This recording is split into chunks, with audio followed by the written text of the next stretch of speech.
present, students from various countries are pursuing their education in disciplines such as general medicine and MBBS. We are proud to know that the number of international students has grown significantly over the years. Today we extend our heartfelt congratulations to the international graduates of the general medicine and MBBS program on this important milestone in their academic and professional journey.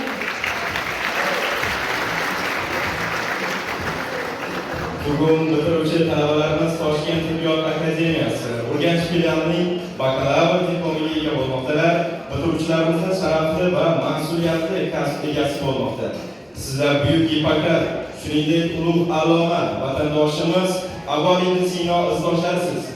Bu yerga sizlarga ta'lim bergan o'z kasbining fidoyisi, ustasi bo'lgan mo'tabar ustozlar, bu sharafli kasbning sir asrorlarini o'rgatgan professor o'qituvchilar yig'ilishgan.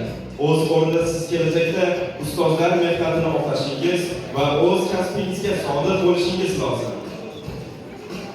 This evening, our graduates are being awarded this bachelor's degree to the Urganch branch of Tashkent Academy. They are entering the profession with great honor, dedication, and responsibility. You are the heirs of the wisdom and values of the great figures, such as Hippocrates and Avvalin Sina.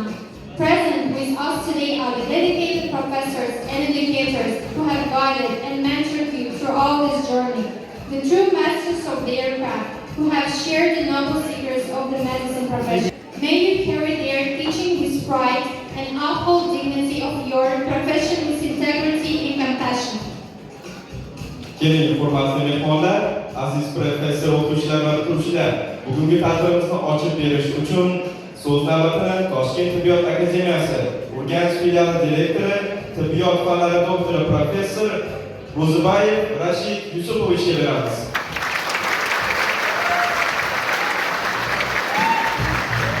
Dear guests, estimated faculty members and graduates, to officially open today's ceremony, we now have the honor of inviting to the stage the director of the Urganch branch of the Tashkent Medical Academy, Doctor of Medical Science, Professor Nazarbayev Rashid.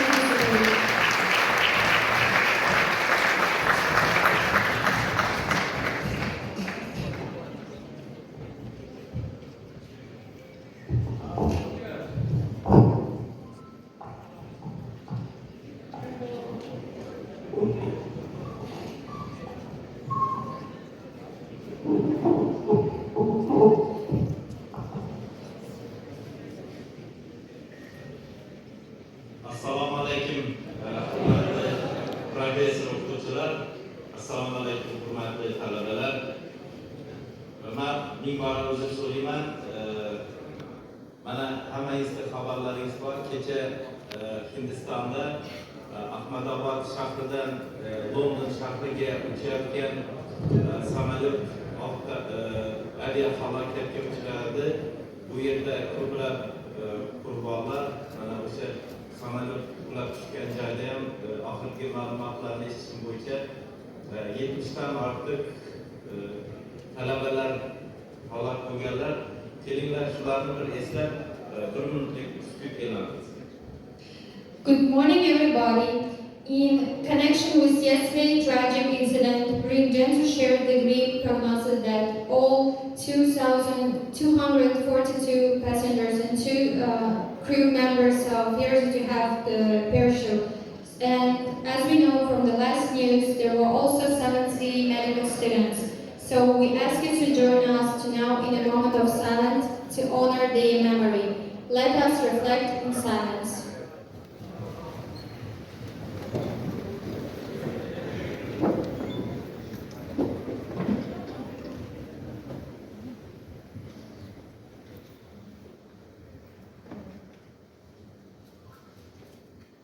Thank you.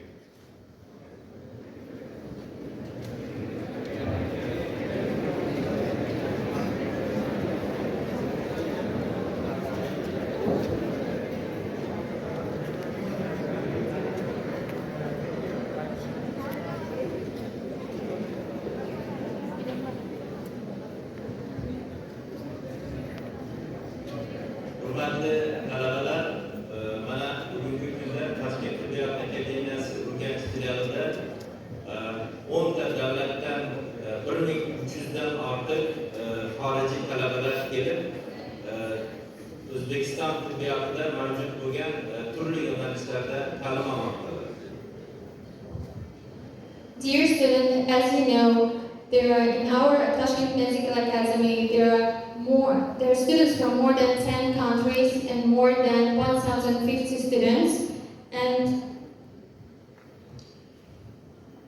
2018 yilgacha O'zbekiston tibbiy oliy ta'lim muassasalarini xorijiy talabalarni o'qitish amaliyoti bizda mavjud bo'lmagan.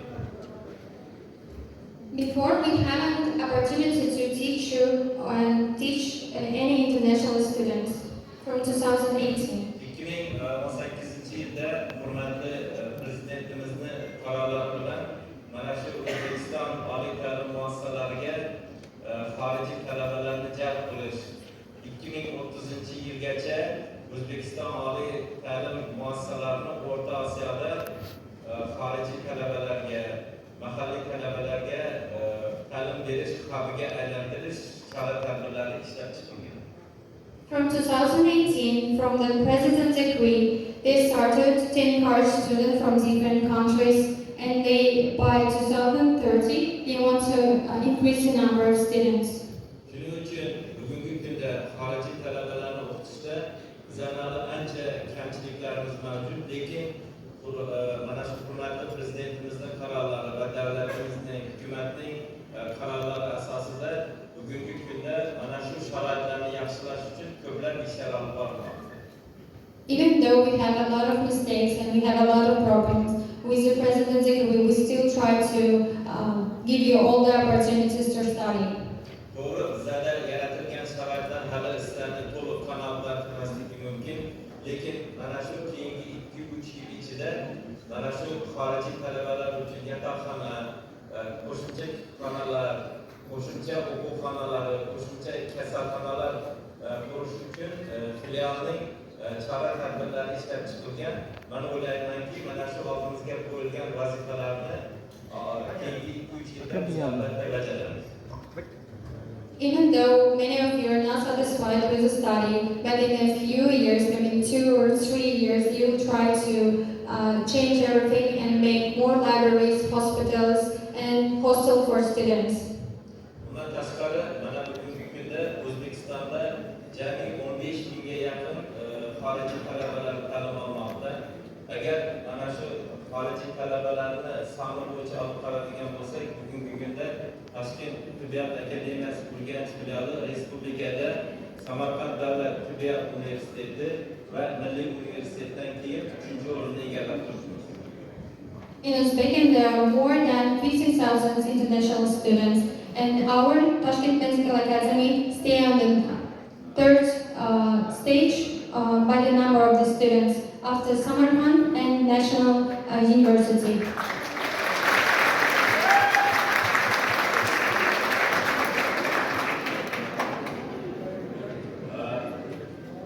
Yuqorida aytib o'tganimdek, bugungi kunda 10 dan ortiq xorijiy davlatdan talabalar kelib o'qimoqdalar. Ularning asosiy qismi Hindiston hamda Pokiston islom respublikalaridan tashrif buyurganlar.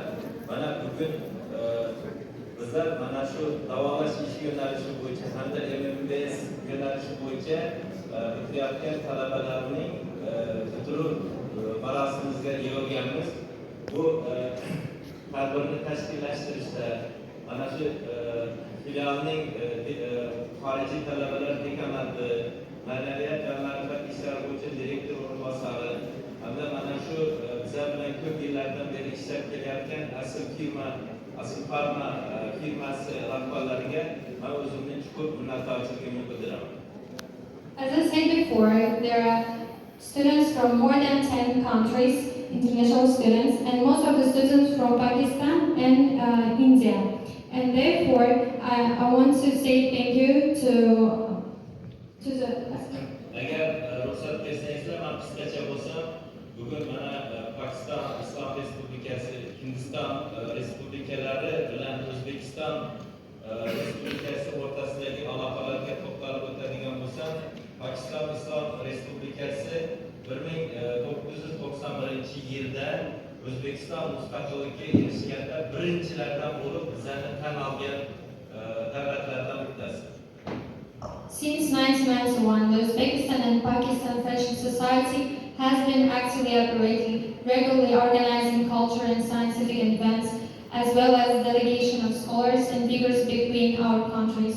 Bizlarning davlatlarimiz o'rtasidagi xalqaro munosabatlar 1991 yil 20-dekabr kuni ana shu O'zbekiston Respublikasi Prezidenti va Pokiston Islom Respublikasining Premyer Ministrlari o'rtasida imzolangan shartnoma asosida mana 34 yildan beri davom etib kelmoqda.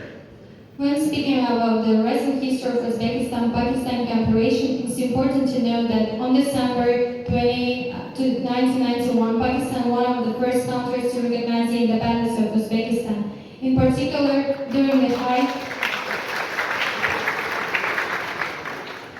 high-level visit to Uzbekistan on July 15, 2021, we joined a declaration on the establishment of strategic partnership with SINAN, along with a number of sustainable documents that covered both traditional and new areas of cooperation.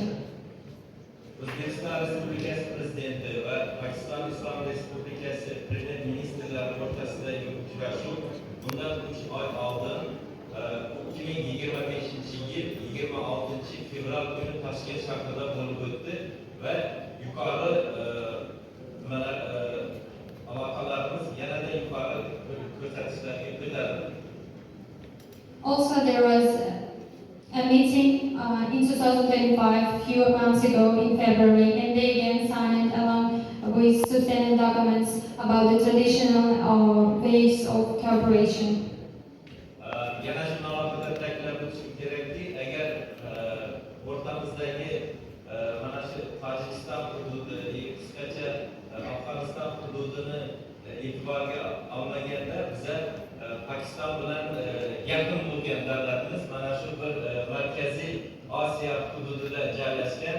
Shuning uchun ham men o'ylayman, bundan keyin ham mana shu ikkita davlat o'rtasidagi har tomonlama sherikchilik aloqalari bundan keyin ham kengayib boradi va alohida mana shu bir-birimizni diplomlarimizni tanlash, undan tashqari mana shu Pokiston yoshlarini O'zbekistondagi oliy ta'lim muassasalariga jalb qilish bundan keyin ham mana shu yuqoridagi bo'lib o'tgan uchrashuvda ta'kidlangan va bundan keyin ham yuksalib boradi. Even though there is two countries between Uzbekistan and Pakistan, I think that there is a great friendship between two countries, and it can be confidently stated that Uzbekistan and Pakistan relationship are rapidly developing across political, trade, economical, and cultural humanitarian spheres. And I think that we will increase this relationship in the future.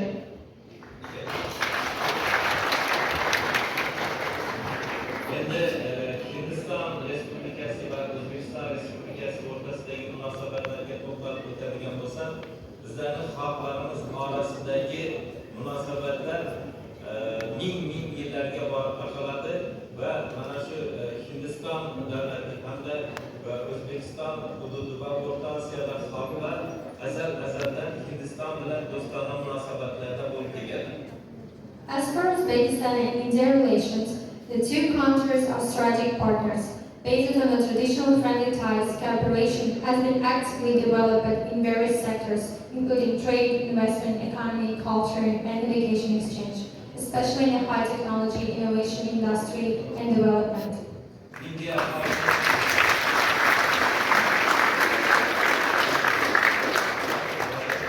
xalqining ajoyib mutafakkir buyuk shaxslari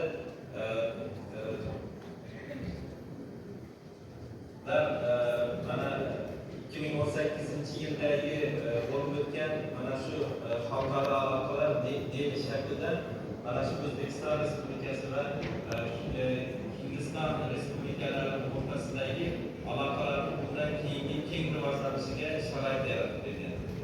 There was also a meeting in 2018. There was encouraged the relationship between the India and Uzbekistan.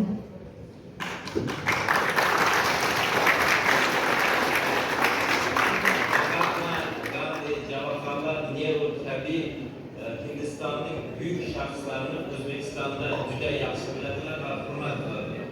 Everybody knows Mahatma Gandhi, and all people in Uzbekistan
kollej o'qituvchilari va ma'muriyati nomidan yana bir marta o'zimni chuqur minnatdorchiligimni bildiraman. Dear guests, cherished graduates, thank you and may you remain in a good health and high spirit and very well.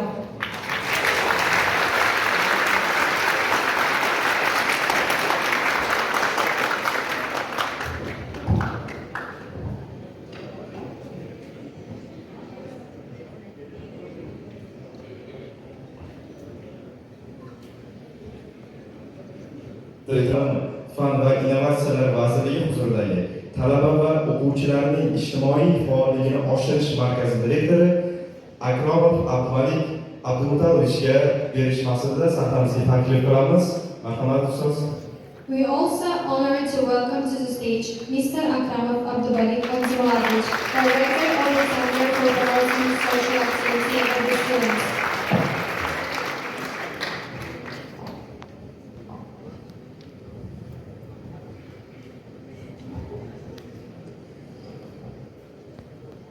Assalomu alaykum, hurmatli Rashid Yusufovich. Urganch davlat tibbiyot instituti professor o'qituvchilari hamda bugungi kunda hayajonli daqiqalarni boshidan kechirayotgan hurmatli aziz talabalar. Good morning, ladies and gentlemen, estimated professors and faculty members, dear students and honored guests. Aqlimizda bir gap bor. Ilmni qayerda bo'lsa ham egallash lozimligi.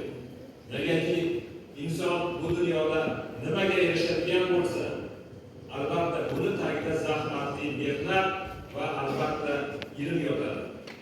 You know, in Uzbekistan we have some words that even you try to do, based on this is always education. Siz juda ham baxtli yoshlarning vakillarisiz. Negaki tibbiyot ilmini, tibbiyot asoschisi deb tan olingan, bu borada boy ilmiy merosni bizga qoldirgan Abu Ali ibn Sino yurtida tibbiyot ilmini egallagan baxtli yoshlarning vakillarisiz. You are the heirs of the wisdom and values of great figures as Abu Ali ibn Sina. So, bilasizmi, azal-azaldan tarixga qaraydigan bo'lsak, O'zbekiston xalqi, o'zbekistonliklar hamisha hindistonliklarni, pokistonliklarni o'zini birodarlari sifatida, yaqinlari sifatida, do'stlari sifatida ardoqlab kelishgan. as we know back from the history, the Pakistani and Indian relationship always was the great, and we always like friends from the history. Agar o'zim yoshligimga qaraydigan bo'lsak, yoshligimda hind kinolari orqali hayotga bo'lgan muhabbatni, insonlarga bo'lgan hurmatni, sevgi muhabbatni hind orqali kinolar orqali o'zimga kashf qilganman. As from my childhood, I was grown by the Indian movies, and I know from there about love,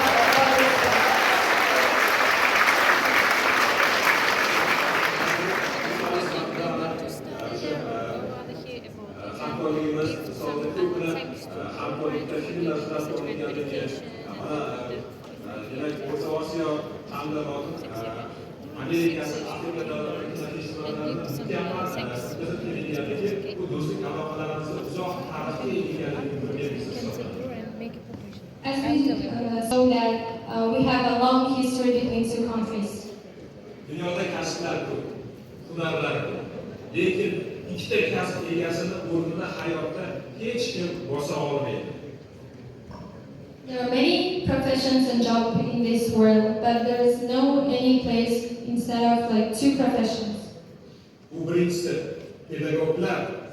Chunki bu soha vakillari insonni hayotda nimaga erishishi imkoniyati bo'ladigan bo'lsa, o'z mehnati bilan, bilimi bilan yoshlarga, aholiga bilim berib, uni kamolatini ta'minlaydi. And the first one is the professors and teachers, because throughout their hard work they teach to the children and help them to build their future. Ikkinchi kasb egalari esa bu tibbiyot xodimlari hisoblanadi. And the second one, of course, the medical students. Chunki ular insonni sog'lom bo'lishi, hayotda o'zi ko'zlagan maqsadga erishish yo'lida o'z bilimini sarflab, xalqni, millatni sog'lom qilish yo'lida hormay mehnat qiladilar. Because without effortless work and throughout this hard work, we try to help to other people and to Bugun siz katta hayot ostonasida turibsiz. Chunki mashaqqat ustida egallangan yillar endi sizga kelajagingiz qanday bo'lishi belgilab beradigan muhim omil hisoblanadi.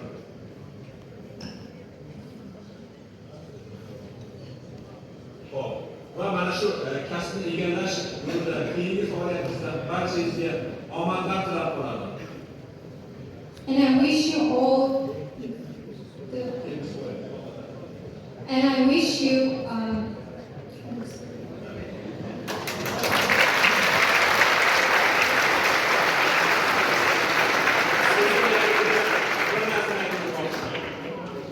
O'zbekiston, Hindiston va Pokiston do'stligi abadiy bo'lsin.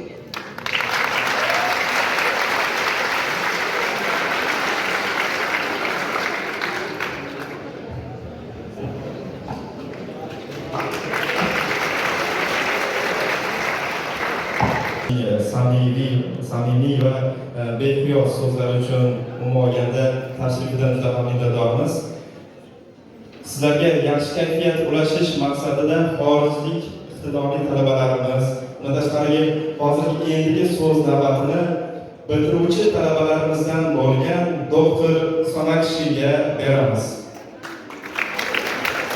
And we also honored to welcome to the stage with a speech the Dr. Sonakshi.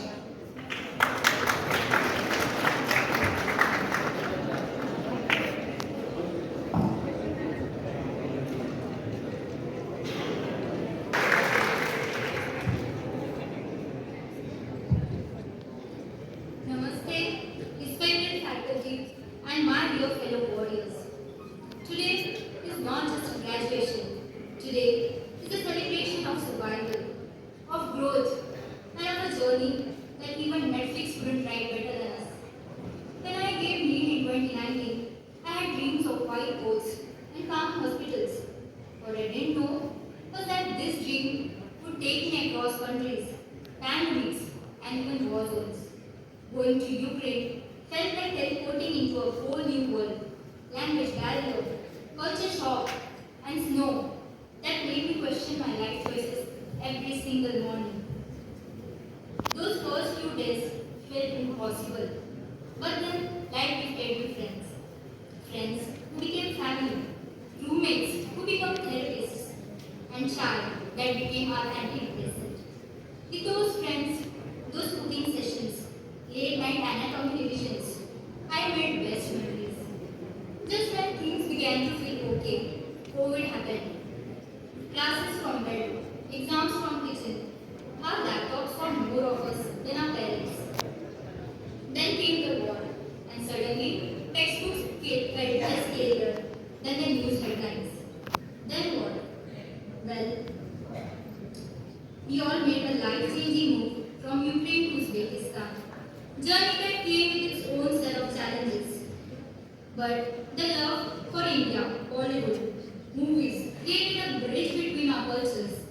In a world that often feels divided, people have reminded us of the power and kindness, hospitality, and human connection. How can I forget those classic moments when we confidently wrote pneumonia as differential diagnosis for each single patient? Then Zafar Beg sir asked, "Tell me about the war." Someone replied, "Sir, it's very important organ." When CRP and ESR confused us more than our relationships. Then we diagnosed ourselves with at least 7 diseases with each subject that we studied. And of course, the holy mantra during exams. Bhaiya, variants hai to bhej do. My friends, in these years, we didn't just learn about the human body. We learned patience. We learned resilience. We learned that you can faint in OT and still pass surgery. But the biggest lesson we learned, to become a doctor, you need textbook. But to become a good human, you need empathy. And the world needs more of the second one. Let me put it this way. हर एक लेक्चर में नींद से लड़ना सीखा, हर एक फेलियर से खुद को जोड़ना सीखा। दर्द तो बहुत दिए हैं इस सफर में, पर हर दर्द में मुस्कुराना भी सीखा।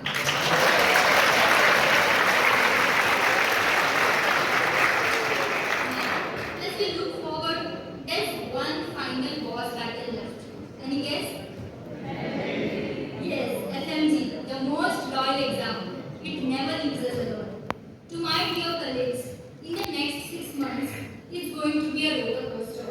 You will feel tired, you will feel lost. But when you do, remember this. थक कर ना बैठे मुसाफिर, मंजिल अभी बाकी है। अभी बाकी है। FMG का एक और पेपर, लेकिन डॉक्टर बनना बाकी है। तेरे हाथों में शिफा लिखी है, हिम्मत से काम ले। वक्त लगेगा पर तू टॉप करेगा, ये काम का इंतजाम है।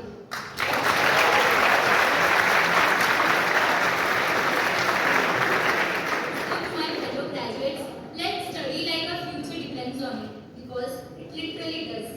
Solve MCQs like they are enemies in PUBG.